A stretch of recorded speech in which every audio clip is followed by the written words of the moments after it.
Alhamdulillahi Rabbil Alameen.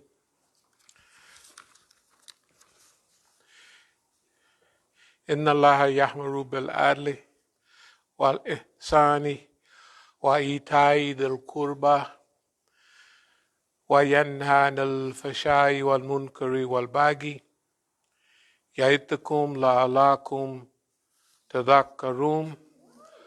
Allah commands justice, the doing of good, and liberality to kith and kin.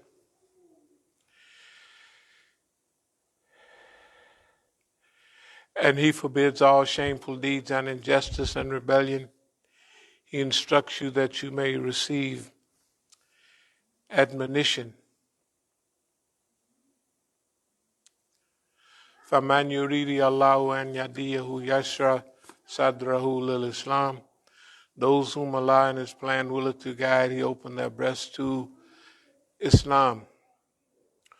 كُنْتُمْ خَيْرَ أُمَّةٍ أُخْرِجَتْ لِلنَّاسِ تَأْمُرُونَ بِالْمَعْرُوفِ وَتَنْهَوْنَ عَنِ الْمُنكَرِ وَتُؤْمِنُونَ بِاللَّهِ. You're the best peoples raised for mankind, enjoining what is right, forbidding what is wrong, and believing in Allah subhanahu wa ta'ala. Well, alhamdulillah, this is our January program. Is at the end of January. Next month is, of course, which we'll be making flyers for. Next month we're going to have 4 programs. So we'll have a flyer. I don't know if anybody remembers some of those old flyers from way back, like drugs and their effects. Okay, so that means each week we had a program dealing with different aspects of drugs, the effect on the individual, the effect on the community, who's the one infiltrated drugs in our community and what have you. And so next month is so-called Black History Month. So we want to cover a whole spectrum of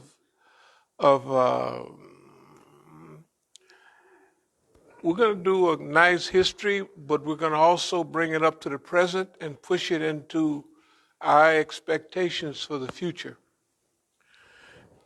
And not only our expectations, but what we expect out of ourselves to fit into that. You see what I mean? In other words, we saw what has happened in the past. We also understand how accurate we've been or haven't been, it's up to us to figure it out, on the recent past, like the last 30 or 40 years, or we could do the whole 50 if you like. So we had to do an analysis from that past history of what we expected to get here. Because maybe the first trip, the first go round, you might be experiencing when you're learning, when you're developing, you're developing a learning thing. Okay, so let's say if during the late 60s and early 70s, we might been doing, we had already had it laid out where we wanted to go, what we wanted to do. We hadn't did a bad job, and we did a good job in Oakland too of spreading the wealth around. I mean, remember, we're in our early 20s and we're thinking about, we're structuring basically the whole city. And that's turning it into an economic enterprise zone. So that means anybody that was with us, whatever we was doing, it was to build that Black economic enterprise zones. I don't even remember how many businesses we had, how many people we were influencing what was going on, how many people was borrowing money and buying houses. It was like the Godfather, except that it was a nice guy. I mean, it was just technically, it was a nice guy that was doing everything to so-called help the community. I discovered one thing after I got wealthy. Now, in those days, everybody was different than it is now. Everybody had a reasonable paying job. So everybody had a job paying at least $3 an hour or something like that, which don't sound like much now. But a brand new house didn't cost nothing but $10,000 or $15,000 at the most. Well, if you bought it in the 50s, it was 10,000. If you bought it in the 60s, it might have eased up to 15 or 20,000. But rent in a 2-bedroom wall-to-wall carpet was about $100, no more than $110. For a new wall-to-wall carpet, fully equipped with the refrigerator and all that stuff that they had in them. That's when they started building those modern apartments, 2-bedroom, wall-to-wall carpet, da da da da da. That's when they started building them in the early and mid '60s. But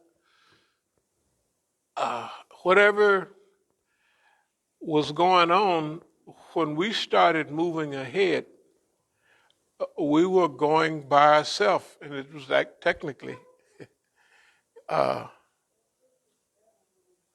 you had to wait till all your friends get off work, and they were too tired. Of course, I had a job when I first came home for a year. Then I started getting so much money, I quit. And then it brought so much attention on me that I went back to work for a while, just because how you going to live like that and you don't have no. So people on the job, one of the white guys was saying, hey, what happened to that big, pretty new Cadillac, black Cadillac you had? Because when I came back, I was coming to work. I was driving an older Cadillac that was about 5 years old. So right now it would be like driving, maybe 2017 Cadillac.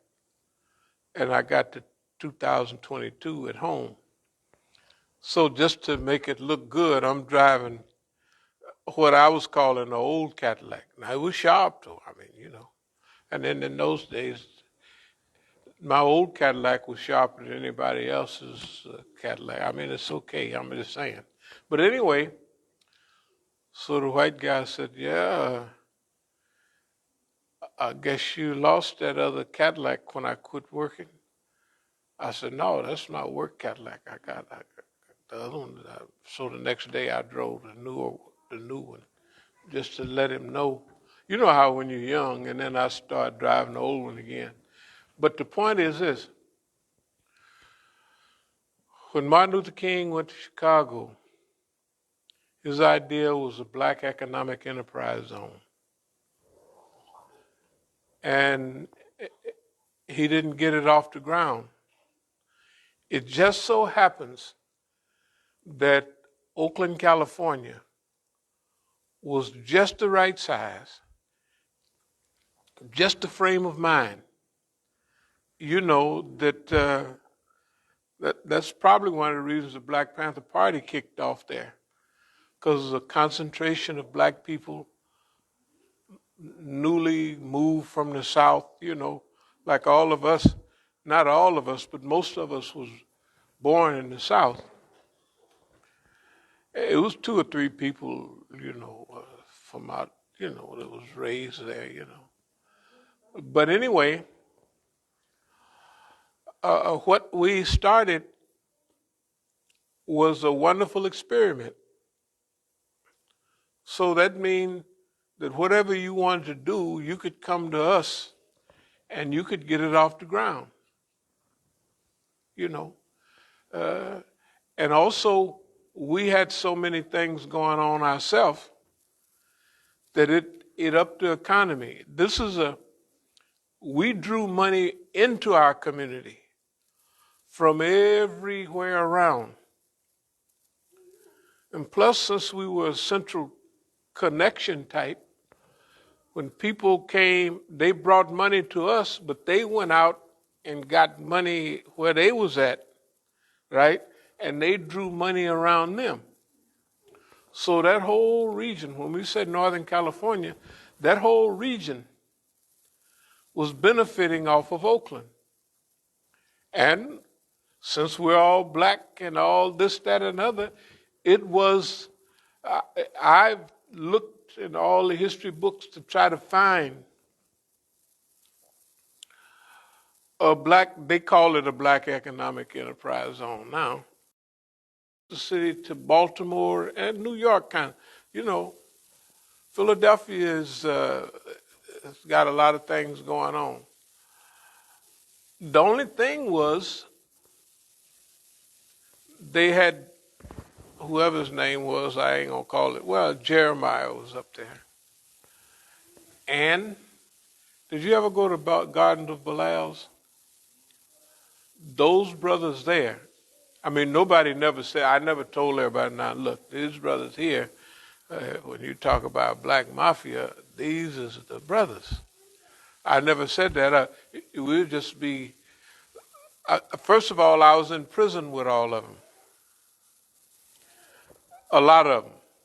If you look at any books, when it talks about black mafia, it talks about Philadelphia. Because that was their idea too. Only thing about their idea was they had bad leadership. The leadership was a murderer. I said, man, y'all used to, because we was all in Leavenworth together. All the East Coast cities, I was come way out to California. Well, I was up in Washington. And I got unjustly transferred from McNeil Island to Leavenworth. This is the best move I ever made in my life. This deputy warden was doing it to try to hurt me, but he didn't. That's not what happened. I knew everybody on the West Coast, and all of us that were kind of, NOI types, we helped, Some of them really, we had some brothers, I ain't gonna call their name, but Esau and guys like that. They really helped, but the ministers was crooked. They just crooked. I mean, crooked as the day is long in the summertime, not the wintertime. And, I don't want to talk about the whole power structure, but anyway, what we did in Oakland was on the style of what Martin Luther King and other people were thinking about and hoping about, but actually we did it. We were doing it. And we were doing it at the same time that he was working on it. So we just called it East Oakland Enterprises. And remember at that time, it was 68. Okay, if I'm 22 years old or something like that, that's when we right at the top of it. And remember, I went into exile when I was 26. So this was young people having the vision. I want you to just think about the young people around here that are in their 20s. If they run across a whole lot of money, what are they going to do with it? It ain't going to have nothing to do with building up the black community. So Oakland was the center stage at that time. And I want you to remember, it was my friends who were cooperating with the police to start me to selling marijuana. My friends, they just borrowed a couple $100, and then they said, we sure appreciate it. And they paid me back, but they paid me back with big sacks of smoke. Like if you're supposed to have 3 matchboxes in each bag, which was $10, they put 4 or 5, and that was $500. And so I said, well, I might as well sell this. I didn't do anything. I mean, you didn't know anything about haram, halal and haram. So I said, hey, I'll just sell it. You know, they gave it to me. And shoot, within a couple of days, them fat bags, I had sold all that. Of course, like now, $500 don't sound like much. But if you made $100 a week at your job, right? It was 5 times whatever you make now per week. It was 5 times that in a couple of days. So I said, this is not bad.